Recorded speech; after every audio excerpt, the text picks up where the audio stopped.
This lunch on. Okay. Just so we get good audio level, we're going to spell your name and what your title is. Spell my name? Okay. Billh Davis. We're in a place that even the government determined was so far removed that nobody would come here for economic development. How have you been able to adapt and attract economic development here? Well, I think it was back in 1983. We started off with the bingo hall, and we started from there. I think it was British American Bingo came on it and helped us out, established the bingo hall, and we started from there. And that's a 1,500 seat bingo hall. And as you can see today, we are much larger than that. What was life on the res like before gaming? Before gaming, it was fun. There was no work. You have to go work in the fields. But it was also pretty interesting back in those days.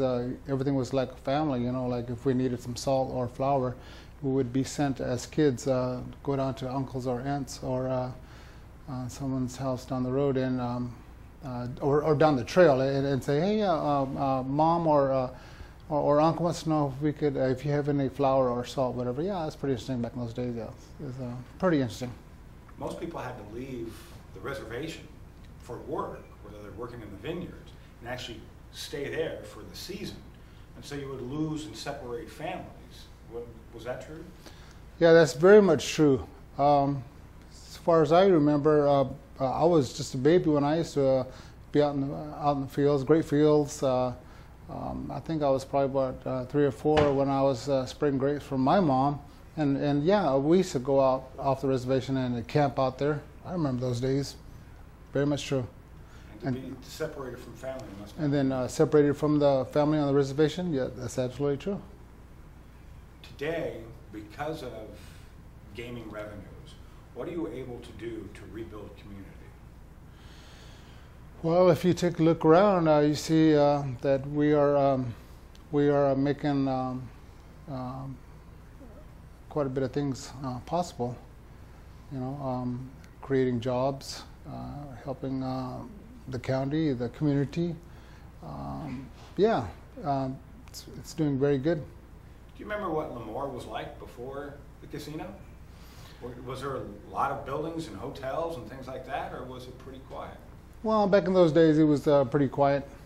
As a matter of fact, you know, I think I was probably about 12 years old one time when I was reading the phone book of Lemoore, and I swear it said before Lemoore was named Lemoore that they were thinking about naming Lemoore Tachi. Yeah, okay, yeah.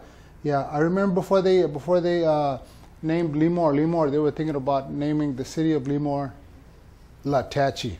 Yep, I remember, and I never forget that. It's pretty amazing.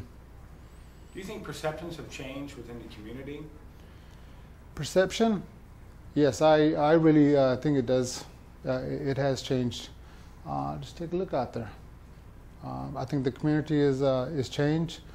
I think the people attitude has changed. That has come a long ways from what the tribal historian will be talking about a DVD that happened a long time ago. I remember seeing and hearing what the first governor of California did to the Indians of California. Probably the same things happening with your governor today. You know, but we have come a long ways. Perception. It's very good. To see the new housing development, the educational centers coming, the gymnasium, the programs that are available to this generation and to the future generations. Okay. Oh, stand by just one second. Good morning, sir. Good morning. Yeah. That's a very good, very good thing. Good morning, Chief. Yeah, that's a very good thing. We are our tribal business is making a lot of opportunity for the tribe nowadays. Housing and other special programs, and we're getting the tribe set for the future, education-wise. Very good thing. Where do you go from here with economic development? In particular with the casino.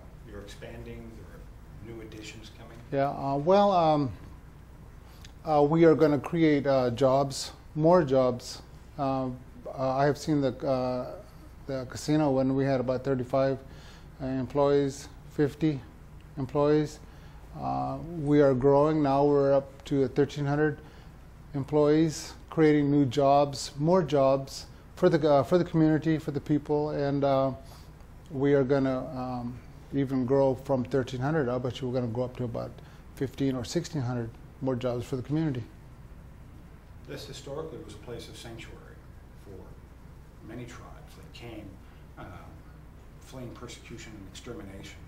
Today, the non-gaming tribes are able to share in revenue, even though they don't have a casino on their land.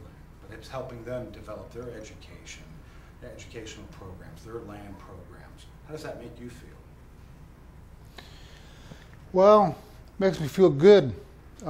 These other tribes, as you spoke of, don't have gaming. I think that's a good deal that that the gaming tribes help out those our people who don't have gaming yet. One day they will, and I'm going to be in favor of them getting their gaming. That's great. Thank you so much. Thank you very much. Thank you very much.